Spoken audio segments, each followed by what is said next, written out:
पुरानी परंपरा है, आप सभी इसका बारे में जानते हो। गांव गांव में होली मनाई जाती है, बनाई जाती है। लेकिन फागुन मास के बारे में थोड़ा बताऊं। सब संतों ने कहा है, फागुन मास की महिमा गाई है, लेकिन मतलब एक प्रतीक इंसान के चोले के रूप में जीवन के बारे में प्रस्तुत किया है। संतों ने कहा कि मानस चोला, ये मनुष्य का जीवन फागुन मास है, और इस फागुन मास में इसको पाके हमें जो कार्य करना चाहिए, खुशी खुशी से अपना जीवन बिताना चाहिए। किस प्रकार से हमें प्रेम से, सद्भावना से और दूसरों के लिए सेवा और उनके विश्वास को प्राप्त करके खुशी मनानी चाहिए। ये होली का त्यौहार दोनों तरह से, एक जगह तो वाणी आप रोजाना गाते भी हो, सुनी भी होगी, अगर गाई नहीं तो, कि मेरे पूर्ण पुछले भाग रे गुरु आन मिले फागुन में। वो फागुन महीना नहीं है, वो फागुन का महीना इंसानी जीवन है। क्योंकि 84 लाख योनियों में हम जन्म लेते मरते, अनेकों जन्म लिए, अनेकों बार मरे, दुनिया में आए गए, कभी किसी रूप में, कभी किसी रूप में। लेकिन इंसान का चोला जब मिला तो इसको कह दिया कि अब गुरु मिल गया हमें। ये फागुन मास है, इस जीवन को फागुन मास कहा कि अभी हमें गुरु मिल गया। अब गुरु मिल गया तो गुरु से नाम की दीक्षा लेके उनके साथ वो होली खेलो। रंग कब बखेरते हैं एक दूसरे पर? जब खुशियां मनाते हैं। अब तो देखते होगे ब्याह शादियों में सगाई होती है तो रंग छिड़कते हैं एक दूसरे पर, खुशी है वो। इलेक्शन जीते जाते हैं तो गुलाल रंग उड़ते हैं कि नहीं उड़ते? इसी प्रकार से इस होली के दिन ये गुलाल और रंग भी उड़ाने का अवसर क्यों माना और क्यों आया? कि हम कहते हैं कि इंसान का चोला मिल गया, गुरु मिला हमें, और गुरु से नाम मिला, सत्संग मिला, हमारे जीवन का कल्याण हो गया। इसलिए इससे बड़ी खुशी क्या होगी? इसलिए हम खुशी मनाएं और रंगों की होली खेलें। ये बात स्वामी जी महाराज की सार बचन में अनेकों वाणी ऐसी हैं कि सुरता अपने पिया के संग होली खेल रही, कि सुरता होली खेल। सुरता इस जीव को कहा गया है, आत्मा को कहा गया है, और कहा है कि सतगुरु के संग में होली खेल। ये दुनियादारी की होली खेलने से, रंग छिड़कने से तो हो सकता है कि कोई ना कोई हमें नुकसान हो जाए। खुशी खुशी में होते भी हैं कई बार लापरवाही में हम ज़्यादा ही कुछ ऐसा कर बैठते हैं कि जिसके कारण कई लोगों को तकलीफ हो जाती है। कोई गलत रंग डल जाता है, कभी आंखों में गिर जाता है, कभी और किसी प्रकार से कोई ना कोई ऐसी घटना हो जाती है जिसके कारण खुशी दुख में बदल जाती है।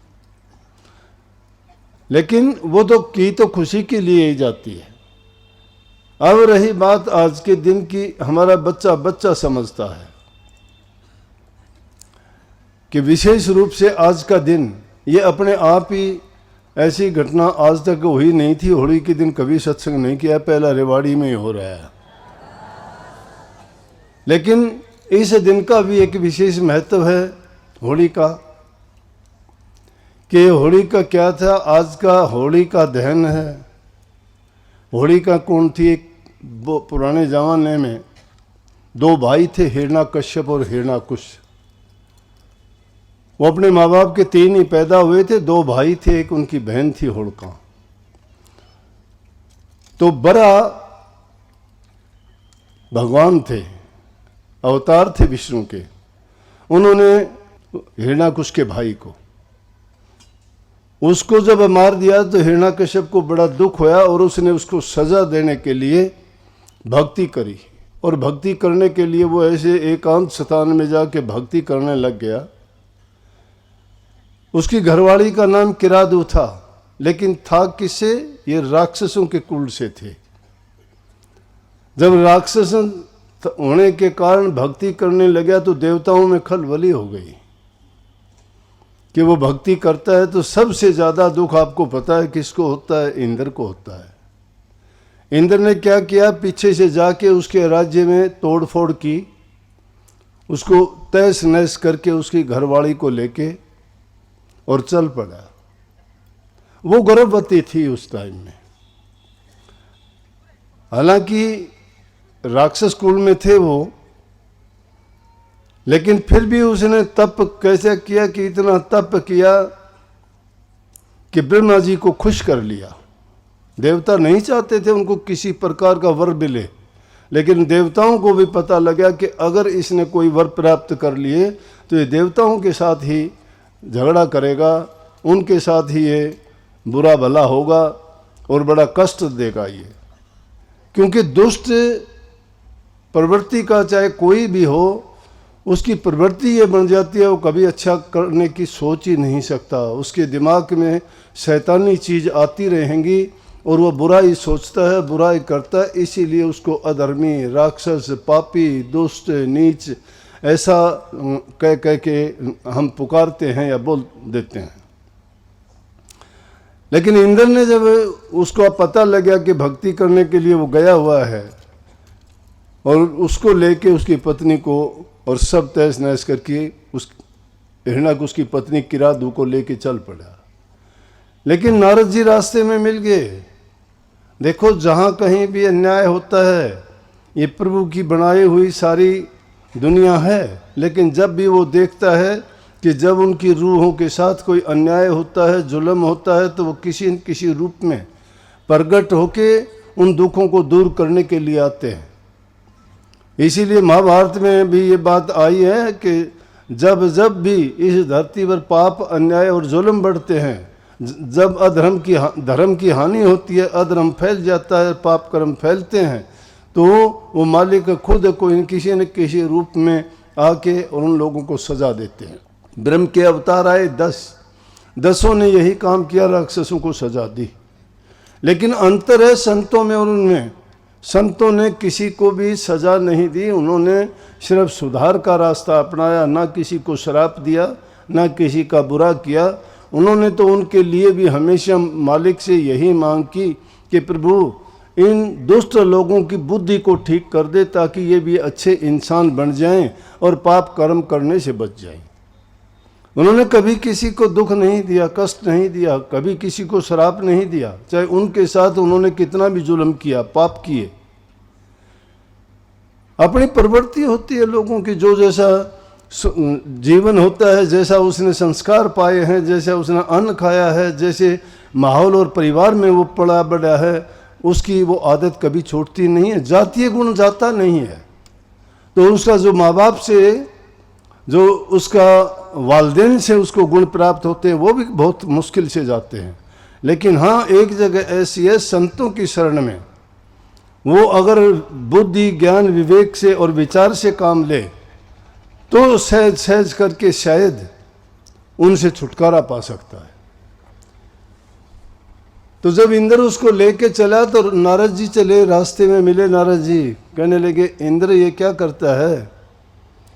बोला कि ये स्त्री जाति के साथ तूने किया, वो राक्षस है, वो अलग बात है, लेकिन इस स्त्री जाति के साथ ऐसा करना तो बहुत गलत बात है, ये तुझे नहीं करना चाहिए। फिर ये गर्भवती भी है। उसके कहने से उसकी समझ में आ गया, उन्होंने नारद मुनि के कहने से उसको छोड़ दिया। नारद जी उस किरादू को, हिरण्याकश की पत्नी को लेके अपने आश्रम में ले आया।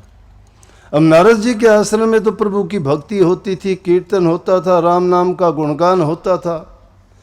जिस हाल में जहाँ जैसा वातावरण होता है, आदमी वैसा ही सीखता है। जिन घरों में निंदा चुगली होती है, उनके बच्चे भी वैसे ही बुरे हो जाते हैं, अच्छे नहीं रहते वो। क्यों सीखेंगे क्या? उनके माँ बाप से, उनसे बड़े भाई बहनों से जो कहीं निंदा बुराई करते हैं तो उनके अंदर वही गुण आ जाएंगे। और जिस घर में सत्संगी हैं, जहाँ प्रभु के नाम का सुमरण किया जाता है, भजन किया जाता है, जहाँ परोपकार, परहित, दान की बातें की जाती हैं, वहाँ बच्चा बिना सिखाए भी सब कुछ सीख जाता है। छोटे छोटे बच्चे भी आप सुनोगे इतने अच्छे हो जाते हैं, क्योंकि इन्हीं को हम संस्कार कहते हैं, जो उनको अपने परिवार से, उन लोगों से, उनके वार्तालाप से बताने की, सिखाने की भी जरूरत नहीं, वो उनसे ऐसी चीज़ें प्राप्त कर लेते हैं। तो गर्भ में ही जब वो था, इसीलिए मैं माताओं से एक आध सत्संग में ये बहुत मैंने कहा भी है कि जब स्त्री जाति गर्भवती होती है, उसके गर्भवती होने के दौरान अगर उसको अच्छा माहौल दिया जाए, उसका खान पान अच्छा दिया जाए, उसके गर्भ में जब बच्चा है तो उसके ऊपर उन सब चीज़ों का प्रभाव पड़ता है। उसको अच्छी अच्छी बातें बताई जाएं, अच्छा माहौल दिया जाए, तो जो बच्चा पैदा होगा वही गुण लेके पैदा होगा। अब उस आश्रम में, नारद जी के आश्रम में राम नाम का गुणगान था सारा का सारा, राम की भक्ति, राम का गुणगान, इन्हीं बातों को रात दिन उनका होता रहता था। तो जब प्रहलाद भगत पैदा हुआ तो वो ऐसा ही हुआ, छोटी सी 7 साल की उम्र में ही, इतना ज्ञानवान, इतना बुद्धिमान, इतना भगवत प्रेमी और इतने उसके अच्छे संस्कार कि कोई बड़े आदमी भी में भी ऐसे भावना नहीं आ सकती। तब तक हिरण्याकुश भक्ति करके ब्रह्मा जी को प्रसन्न कर लिया और उससे वर मांगे।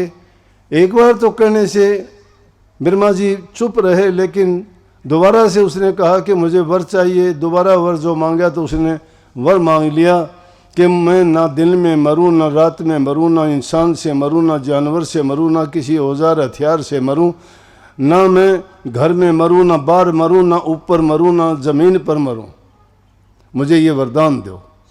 इस वरदान का लेने का उसका मतलब था कि मैं अमर हो जाऊंगा, अजय हो जाऊंगा, मैं जिसको चाहूंगा उसको मारूंगा, जिसको चाहूंगा उसको छोड़ूंगा। अब ब्रह्मा जी को मजबूरी में वो देना पड़ा। जब देवताओं को पता लगा, विष्णु भगवान के सामने जाके शिकायत करने लगे, ब्रह्मा जी ने ऐसा किया। विष्णु भगवान ने बुलाया, नारद उनको कहने लगे ब्रह्मा जी को कि ये आपने क्या किया। कहने लगे मैं मजबूर था, उसने भक्ति की थी, लेकिन मैंने उसको वरदान तो मजबूरी में देना पड़ा, दे दिया गया। उसने क्या किया, आते ही उसने वही लड़ाई झगड़े और सब कुछ किया, और करने के बाद में कह दिया कोई राम नाम नहीं है, जो भी कोई राम का नाम लेगा उसको उसी समय कत्ल कर दो, मार दो, सजाए मौत दो उसको। अगर कुछ हूँ तो मैं ही हूँ, हिरण्याकुश ही, हिरण्याकुश सब कुछ है। हिरण्याकुश जल में, हिरण्याकुश थल में, हिरण्याकुश ही सब कुछ कह दिया कि मेरे नाम से सिवाय कोई दूसरा नाम लेता है या किसी को भी मानता है तो उसको कत्ल कर दिया जाए। सब डरने लगे, जो भी उसके विरुद्ध करता है ऐसा उसी को मार देते। साधु सन्यासी भगत लोग राम का नाम लेने वाले नहीं रहे। लेकिन जब जुल्म की हद बढ़ जाती है, पाप की हद बढ़ जाती है, तो समझो कि उसका भी अंत आता है, और उसका अंत का कारण बनता है। और वो अंत का कारण हिरण्याकुश के घर में ही पैदा कर दिया परमात्मा ने। देवताओं ने जब अर्ज की तो कहने लगे चिंता ना करो, उसका इंतजाम हो रहा है। और वही हिरण्याकुश 7 वर्ष की उम्र में स्कूल में बैठा दिया। अध्यापक बड़ा खुश होया कि राजघराने का बच्चा आया है, अच्छी फीस मिलेगी, मुझे बहुत इससे तोहफे मिलेंगे, और मेरी कई सालों की गरीबी भी दूर हो जाएगी, जिंदगी बसर खूब खुशी से होगी। राजघराने का बच्चा पढ़ने आया है। जब पढ़ने को दिया, उसको ए आ उड़ा उड़ी सिखाई, उनको नहीं सीखा उसने। सबसे पहले कहा कि राम का नाम लो, कि कहो राम का नाम कहाँ से, उसको तो लेने ही नहीं देते थे। तो कहा कि बोलो कि हिरण्याकुश जिंदाबाद। उसका बच्चा ही नहीं बोला, सब बच्चे बोलने लगे। बोले कि भाई 2 बार 4 बार उसने देखा ये तो नहीं बोल रहा। प्रहलाद नहीं बोलता, और सब बोले कि बेटा तू क्यों नहीं बोलता। बोले मैं उसकी जय क्यों बोलूं, कि आप तो कहते हो जल में वही, थल में वही, हिरण्याकुश ही सब कुछ है। हिरण्याकुश थोड़ा सब कुछ है, सब कुछ तो परमात्मा है। और ये कहते ही उसको तो वो डर लग गया, कोई सुन लेगा तो राजा तो तुझे ही मरवा देगा। बहुत समझाया लेकिन नहीं माना। परेशान होके जाके हिरण्याकुश के सामने कह दिया जी मैं बहुत परेशान हूँ। बोले कि क्या बात। कि जी आप तो कहते हो कोई नाम ना ले, लेकिन कहते हुए भी मुझे थोड़ा डर लगता है कि आपका लड़का ही आपका नाम नहीं लेता। वो कहता है राम का नाम लो, सब कुछ राम है। बुलाया गया। अब ये देखो कि धर्म में कितनी शक्ति है। भक्ति में शक्ति को पहचानने की कोशिश करो। आप भक्ति के रास्ते पे चले हो, छोटी मोटी घटनाएं आ जाती हैं, घबरा जाते हो, मुकाबला करने की हिम्मत नहीं होती। मुकाबला करने की हिम्मत रखनी चाहिए। अगर आप में वो सामर्थ्य नहीं है तो आप अपने उसमें कामयाब नहीं हो सकते। उसमें कामयाबी के लिए क्या है कि उसके बराबर होके कोई झगड़ा करने की बात नहीं, बर्दाश्त करने में सब कुछ है। तुम अगर बर्दाश्त करके देखोगे तो उनका ही अंत आ जाएगा जो तुम्हारे साथ बुरा करते हैं। वो खेल तुम्हारा देखना चाहते हैं, उनको अपना ही खेल दिखाना पड़ जाता है। हिरण्याकुश औरों के कितनों के नाम देखो, ये अहंकार में आके अपनी बुद्धि उनकी भ्रष्ट हो जाती है, विचार उनके खराब हो जाते हैं, वो सब कुछ अपने आप को मानने लग जाते हैं। वही हुआ, बेटा था, लेकिन अहंकार में कौन किसी का क्या लगता है। जो इंसान बुद्धिहीन हो जाता है उसको सब कुछ बुरा दिखाई देने लगता है। उसका स्वार्थ ही सब कुछ होता है, उसका स्वार्थ ही सब कुछ होगा। उस स्वार्थ के लिए चाहे उसको झूठे गवाह मिल जाए, चाहे उसके सामने चापलूसी करने वाले मिल जाएं, चाहे उसके आगे पीछे झूठ कपट और निंदा की बातें करने वाले मिल जाएं, वो सच्चे लगेंगे, लेकिन सच्चे को झूठा साबित वो करेंगे। ये कोई नई बात नहीं है, सृष्टि का नियम है इसमें ऐसा। जब इंसान पैदा हुए थे, दैत्य भी उसी टाइम पैदा हो गए थे, और दैत्य ज्यादा शक्तिशाली थे, और हमेशा से झगड़ा रहा, और हमेशा से दैत्यों का ही नाश हुआ। इसी प्रकार से बुराई कभी जीत नहीं पाती है, पाप कर्म कभी आगे नहीं बढ़ पाते हैं, हार तो उन्हीं की होती है। हुक्म दे दिया फिर भी कोई लाज लज्जा नहीं उसकी। एक आदमी अहंकार में आ जाता है, उसका कोई कुछ नहीं लगता, कह दिया कि इसको पहाड़ से गिरवा दो। अब दरबारी लोग उसके हुक्म की पालना अगर नहीं करें तो उनको सजा मिले। ले जाके पहाड़ से गिरवा दिया तो पहले आदमी को लगता है जैसे मैं हवा में उड़ता जा रहा हूँ, पहाड़ की तलेटी में बैठा हुआ मिला। वो हैरान हो गए, इतनी ऊंचाई से डालने के बाद में जिंदा है। बोले जी इसका तो कुछ भी नहीं बिगड़ा, ये तो राम नाम का जाप करता था। हम तो जाप रात दिन करते, हमारे में तो कोई शक्ति नहीं आई। हम तो बड़ा ध्यान करते हैं, बड़ा चिंतन करते हो, आप लोग तो बड़े गुरु भक्त हो, कई कई साल हो गए नाम को जपते हुए, ध्यान लगाते हुए, बातें बहुत बनाते हो, लेकिन है क्या पल्ले किसी के कुछ भी। तुम्हारा अपना खुद का सुधार नहीं हुआ, संतान कहाँ से सुधार दोगे। दुनियादारी की अगर तो कोई चीज़ तुम्हें मिल जाएगी, चार पैसे मिल जाएंगे, कोई पद मिल जाएगा, कोई तुम्हें रोजगार पेट भरने का साधन मिल जाएगा, बड़ी बात है क्या। जानवर भी भरते हैं पेट, वो नौकरी नहीं करते किसी की।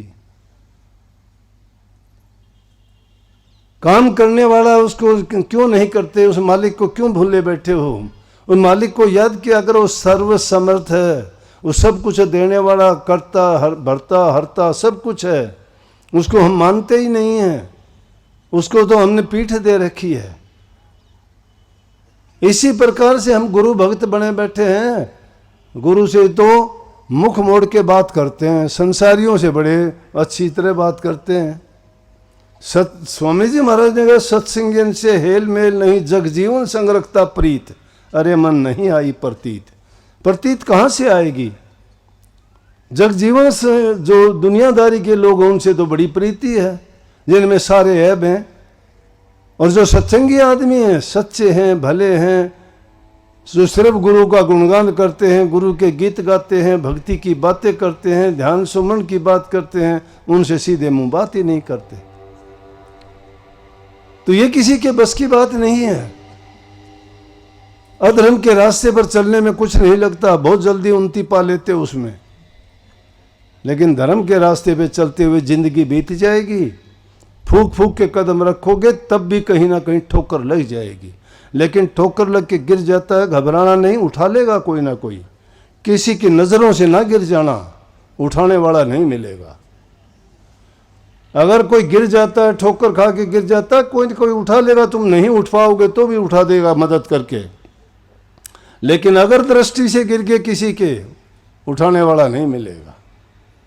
मरने वाले को कोई ना कोई कफन दे देगा, लेकिन जो इंसान दिल से मर गया है उसको कौन जिंदा कर देगा। जीना सीखो। रोजाना भक्ति भक्ति, सत्संग, सतगुरु, नाम, फलान। गीत गाते हो क्या? कभी करते भी हो क्या? कभी एकांत में बैठ के सोचा है कि मैं जिस रास्ते पे चलता हूँ, रोजाना सुनता हूँ, कभी अपनाता हूँ इन चीजों को? औरों के तो गीत गाते हैं, मैं भी गाता हूँ प्रहलाद भगत के, आप सुन भी रहे हो बड़े गौर से।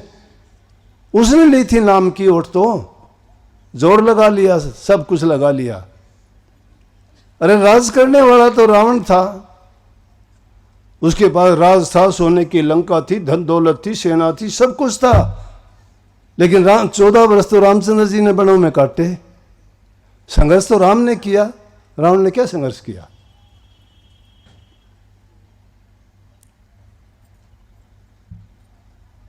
तो बात दूसरी, उसके बाद और भी क्रोधित हुआ, और ज्यादा क्रोधित हुआ। हिरण्याकुश कहने लगा इसको पानी में डबो दो। पानी में फेंका गया, वापिस आ गया किनारे पे। देख के हैरान हो गए, इतना बड़ा नहीं, तैरना नहीं जानता, छोटा सा, 7 साल की उम्र कोई उम्र थोड़ी होती है, किनारे आ गया। वो बोले इसमें तो कोई शक्तियां हैं। भयभीत भी हो गए, डरते भी हैं दोनों तरफ से। उधर प्रहलाद भगत से डरते हैं, उधर राजा से डरते, हिरण्याकुश से। जाके हाथ जोड़ के बेनती की, बोला कि दोबारा इसको पत्थर बांध के डबो दो। पत्थर बांध के डबोए, पत्थर पता नहीं कहाँ के कहाँ गए, फिर इस पानी के ऊपर आ गया। बोला ऐसे नहीं, इसको खंबे से चिपका दो, गरम खंबे करके।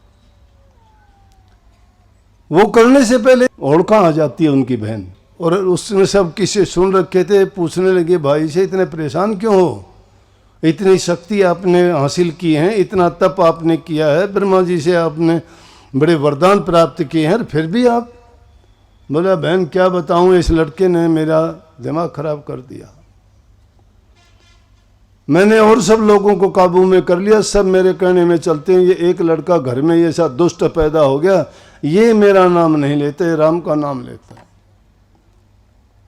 बोला इसकी जब तक मौत नहीं हो जाती तब तक मुझे सब्र नहीं आएगा। बोली कि तो बहुत आसान से। बोला कैसे? बोला मैं अग्नि में जला दूंगी इसको। बोले आप करोगे ये काम? हाँ। बोले आसानी से कर दूँ। कैसे? कहने लगी मेरे पास एक ऐसा कंबल है, उसको शास्त्रों में तो किसी किसी नाम से गाया गया है, दूसरे नाम से भी शील वस्त्र कहा गया है कि शील वस्त्र था, होड़का धोरा, वो लोमस ऋषि से पाया था। पहले भी वह सती हुई थी, उसका होया मनचाया था कि उसके पास उसका लोमस ऋषि से एक ऐसा वस्त्र मिला था, उसमें वरदान था, सूर्य से मिला था, अग्नि देवता से उसको मिला था कि तू ये ओढ़ के अग्नि के बीच में बैठ जाएगी, तुझे अग्नि जला नहीं सकेगी। लेकिन पाप करने के लिए आदमी को शक्तियां जो मिली होती हैं, पाप करने के लिए नहीं, पुण्य करने के लिए मिली हैं। इसी प्रकार से आप लोगों को भी बल, धन, दौलत जो मिली है वो पुण्य करने के लिए, अच्छे काम करने के लिए, नेक काम करने के लिए मिलते हैं। कभी सोचते हो झगड़े मुकदमे करने के लिए, दारू पीने के लिए, या जुआ खेलने के लिए, या और उल्टे सीधे कर्म करने के लिए? नहीं, गलत बात है। जब तने इतने धन को प्राप्त किया और फिर भी उससे कोई पुण्य का कार्य नहीं किया तो सब कुछ बेकार कर दिया, और बिना मतलब में ही उस प्रभु को भी अपने खिलाफ कर लिया। क्या किया? होड़का कहने लगी कोई चिंता की बात नहीं, आग जलाओ, मैं बैठ जाऊंगी। आग जलवाने के बाद में उसको गोदी में लेके, क्यों छोटा बच्चा था, अग्नि में बैठ गई। लेकिन जिसको राम बचावे वो किले धोरे पावे। चाकी में सारा अनाज पिस जाता है, लेकिन जो बचने वाला होता है वो किले की ओट में खड़ा हो जाता है। चाहे धूण पीस लो, वो दाना बचाए रहेगा, नहीं पिसता ले। इसलिए जिसने राम नाम की ओट ले ली उसको कौन मार देगा? या तो उसका राम झूठा, आप लोगों का राम के गहने दर रखा है, आप भी उस राम ने याद किया करो। अगर सच्चे मन से तुम उसके चाहने वाले हो, उससे प्यार करते हो, उनसे तुम्हारा लगाव है, उसमें पूरी लगन, पूरी श्रद्धा, पूरा विश्वास करके अगर तुम भी वो काम करो तो आप में भी वो शक्तियां हैं। वो कोई अलग चीज नहीं थी, वो भी आपकी तरह इंसान था। लेकिन उस इंसान ने क्या किया था, उनने जितने भी भक्तों की कथा कहानियां आप सुनते हो, ये किस्से रोचक बातें आपका दिल बहलाव के लिए नहीं है, ये इसलिए है कि ताकि आपको वो बातें बताया जा सके, सिखाया जा सके कि आप भी अगर उस रास्ते पर चलोगे तो आप में भी वो शक्तियां उसी प्रकार आ सकती हैं और बहुत आसानी से आ सकती हैं। होलिका ने वही किया, अग्नि के अंदर बैठ जाती है, गोद में ले लिया, प्रभु की लीला फिरती है, तेज हवा चली। लेकिन वहाँ क्या देखते हैं, भगत लोग बेचारे खड़े थे। मुल्तान शहर है, अब पाकिस्तान में गया, वहाँ की बात है। भगत लोग बेचारे पूरी जिंदगी माला फेरते रहे, राम रटते रहे। वो कहने लगे, वाह भाई वाह, हे प्रभु, जुल्म होने लग रहा है। एक छोटी सी नादान उम्र का बच्चा, उसके साथ इतना जुल्म और अत्याचार होने लग रहा है, अग्नि में जलाया जा रहा है। ये बेचारा आपका ही तो नाम लेता है और हम भी आपका नाम लेते हैं। ये माला रटते रटते हमारे उंगलियां घिस गई और माला के मणके घिस गए। लेकिन आज अगर ये जुल्म हो जाएगा तो हम इस माला का क्या करेंगे, हम अग्नि में फेंक दें। उन्होंने उठा के सारी माला उन भक्तों ने उस चिता में फेंक दी। कितने लोगों की भावनाएं उनके साथ थी, कितने भक्तों की, राम भगत जितने थे सबकी भावनाएं उसके प्रति होगी। एक की भी आवाज वो प्रभु सुनता है। वहां तो हजारों लोग थे जिन्होंने कहा कि एक भगवान प्रेमी की अगर ये हालत होगी तो आगे से कौन इतबार करेगा परमात्मा तेरा। और हमने भी माला बहुत फेर ली, कोई लोभ नहीं, हमने ये फेंक दी, ये ले, आज के बाद हम माला नहीं फेरेंगे अगर ये जला तो अग्नि में। चैलेंज कर दिया परमात्मा को भी, जा नौला, हम भी तेरी माला नहीं फेरेंगे आइंदा के लिए। अग्नि में माला सब ने फेंक दी। आजकल आप भी फेंकते हो माला, गोबर की वो बनाओ सोने बड़कुल लेर वो के बनाया करो और वो अग्नि में वो माला सी बना के फेंको। ये वो माला भक्ता की माला थी, तो हम गोबर की बना के फेंको, चंदन के मणकियां की थी, तो हमने बेरा से कोई क्यों फेंको सो ने।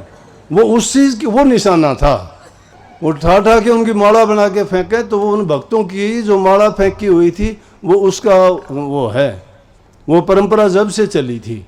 अब तो उनको पता ही नहीं था कि उसमें फेंक देते हैं। तो उस अग्नि से क्या हुआ कि इतनी जोर की पवन चली, होलिका से वो शील वस्त्र उठा के प्रहलाद भगत को उड़ा दिया और वो धक धक करके जलने लगी चिल्लाने जोर जोर से, मर गई हिरणाकुश भाई, मर गई, राम का नाम तो ले नहीं सकती। अगर वो भी मरते वक्त भी राम का नाम ले लिया तो वो चद्दर बहुत बड़ी थी, उसने भी छिपा लिया। लेकिन दुष्टता कहाँ उसको नाम लेने देती थी।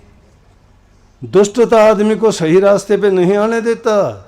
जिसकी बुद्धि पर काल बैठ जाता है उसकी बुद्धि भ्रष्ट हो जाती है, उसको सब कुछ बुरा दिखने लग जाता है।